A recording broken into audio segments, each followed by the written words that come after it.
tentang barang bukti emas yang ditemukan 74 keping atau dengan disetarakan dengan 74 kilogram. Maka nanti proses terkait tentang penyerahan dan tindak lanjut penanganan perkara sehingga penyerahan barang bukti ini akan dilakukan uji lab dari Pegadaian. Nah, untuk mempersingkat waktu, silakan mungkin kami beri waktu untuk Pak Rubika menyampaikan. Ya, selamat siang teman-teman semua. Terima kasih banyak Pak Budi yang saya hormati, yang terhormat Bapak Penyidik. Kami dari PT Pegadaian tentunya berterima kasih atas kepercayaan yang diberikan untuk kerjasama kolaborasi kami dengan institusi kepolisian dalam hal ini melakukan pengecekan nantinya terhadap barang bukti yang mungkin sudah dijelaskan oleh Pak Budi. Terkait pengecekannya sendiri nanti kami menunggu koordinasi secara langsung kapan dilaksanakan.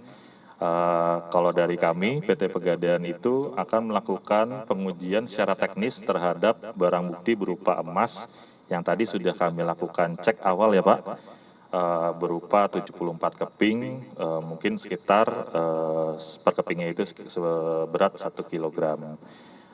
Mungkin itu yang bisa kami sampaikan. Terima kasih. Ini ada uang USD, SGD, rupiah, termasuk emas batangan. Jadi nanti akan dilakukan uji terkait tentang Singapura dolar, US dolar dari FBI dan Kedutaan Amerika, termasuk dari Kedutaan Singapura dan Bank Indonesia. Kami akan sampaikan pada teman-teman sekalian secara berkala. Tadi dari teman kita dari Pegadaian Pusat sudah menyampaikan, nanti hasilnya dari 74 lempeng ini akan disampaikan hasilnya kepada teman-teman sekalian.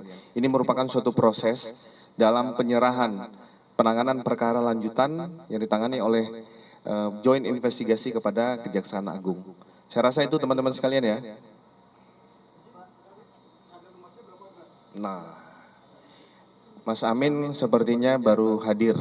Jadi saya ulangi, ujinya itu nanti dilakukan di lab, hasilnya akan disampaikan dalam 1 atau 2 hari ini. Itu ya, teman-teman. Nah, oke.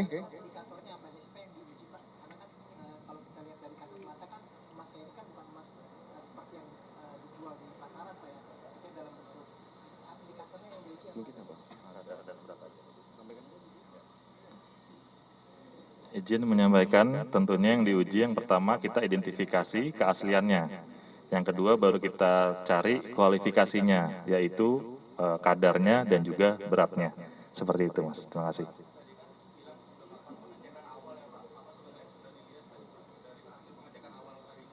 Baru secara visual aja.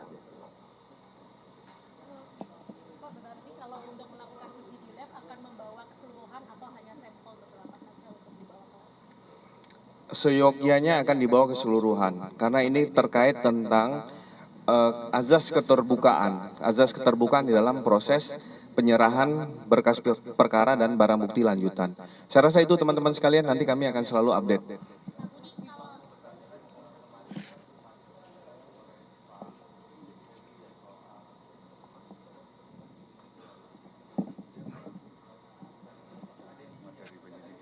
Oh ya, itu kan terkait tentang materi penyidikan ya. Jadi itu belum bisa kita sampaikan kepada teman-teman. Teman-teman Joint Investigasi ini masih terus bekerja.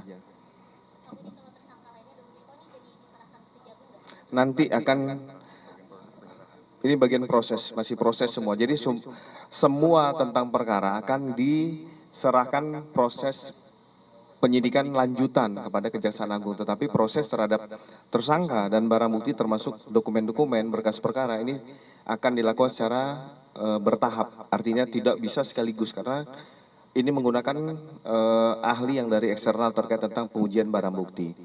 Saya rasa itu teman-teman sekalian terkait tentang kegiatan kita hari ini. Nah, satu ada berita di luar dari kegiatan ini kami sampaikan. Kegiatan teror yang terjadi di wilayah Srengseng, Jakarta Selatan untuk pelaku satu orang inisial MY beralamat di sekitar lokasi kejadian sekolah itu sudah diamankan saat ini ada di Polres Metro Jakarta Selatan, masih dalam pendalaman dari penyidik terkait tentang motif, tujuan dari yang bersangkutan. Kami juga menghimbau kepada seluruh masyarakat untuk kita lebih bijak, karena kita ingin kegiatan pendidikan, dunia pendidikan ini dalam kondisi yang nyaman. Dan ini akhirnya dengan adanya teror itu sekolah dipulangkan, para siswa dipulangkan. Kita akan menuju putra-putri yang cerdik dan pandai, sehingga dalam dunia pendidikan harus benar-benar kita jaga. Saya rasa itu kepada teman-teman sekalian. Sekali lagi terima kasih. Wabillahi taufik wa hidayah. Wassalamualaikum warahmatullahi wabarakatuh. Om Santi Santi Santi Om. Itu ya, next nanti kita